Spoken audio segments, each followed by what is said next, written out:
The gentleman yields. I now recognize the gentlelady from Oklahoma, Ms. Bice, for 5 minutes of testimony. Thank you, Mr. Chairman. Ranking Member Thompson, I thank you for the opportunity to speak on this very important matter that is impacting every state in the country.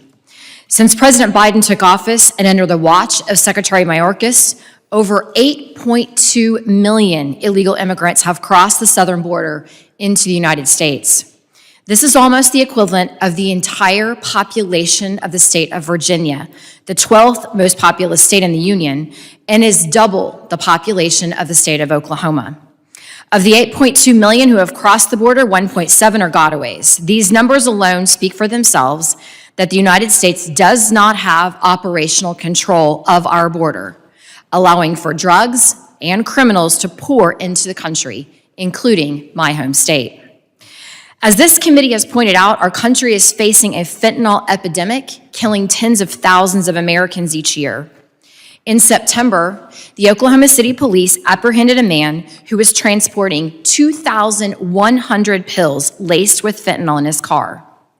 It is important to highlight that just 2 milligrams of fentanyl can be lethal. Back in August, my home state Governor Kevin Stitt said the fentanyl-related deaths in Oklahoma have increased by nearly 500% over the past few years. And according to the Oklahoma State Department of Health, fentanyl is the leading substance involved in drug overdoses in Oklahoma.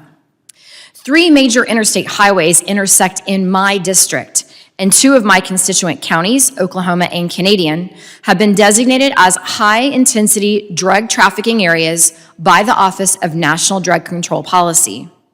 In fact, Canadian County was just added this summer. And while more funding could and should go to address this matter, the best way to alleviate the high rate of drug trafficking within the interior of the country is to reduce the supply of illicit drugs coming across our borders.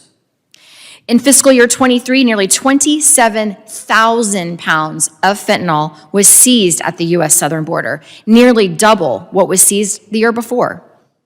The record seizures at the border indicate increased efforts by the cartels to traffic their product to the United States. One can only imagine how much fentanyl is making it across our porous border that is not being seized. Meanwhile, Secretary Mayorkas does nothing to address the issue, which is costing countless American lives. I have spoken with a number of law enforcement agencies in my state regarding the impact of Secretary Mayorkas' border policies in the 5th Congressional District. Sheriff Tommy Johnson of Oklahoma County recently shared with me that his deputies apprehended an illegal immigrant just last month who was acting as a mule for the cartels in the community. The mule was carrying $200,000 worth of cocaine marked by the cartel by the back wheel of his car. The individual had markings on the drugs that indicated he was with a notably violent foreign drug cartel. The mule had also an icon in his car of the Santa Manure, which is used by the cartels to protect them from American law enforcement who they believe to be evil. The presence of such nefarious criminal organizations has grown under Secretary Mayorkas' watch. It is clear that the Biden administration's lack of border enforcement is not only emboldening the cartels, but not deterring them. In order to better protect Americans from this administration's reckless inaction at the southern border, I have introduced 2 pieces of legislation, Kate's Law and the Safe Border Act. I, alongside Senator Cruz, introduced Kate's Law to amend federal law to impose a mandatory minimum sentence of 5 years for any person who has multiple convictions or a conviction for aggravated felony who enters the country illegally.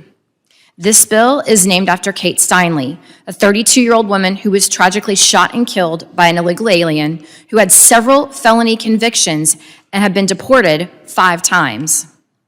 I also introduced the Safe Border Act, which directs FEMA to establish a temporary program to assist those living in direct proximity to the southern border, to strengthen the physical security of the property they own, and to provide modest compensation for landowners who experience loss or damage. I'm also appreciative of this committee's work to protect Americans by putting major portions of H.R. 2, which would implement common sense, practical, and time-tested measures to secure our border. Mr. Chairman, it is the foremost duty of government to protect its citizens against the harm to one's life, liberty, and property. And when applying this standard to our nation's borders, this administration is failing.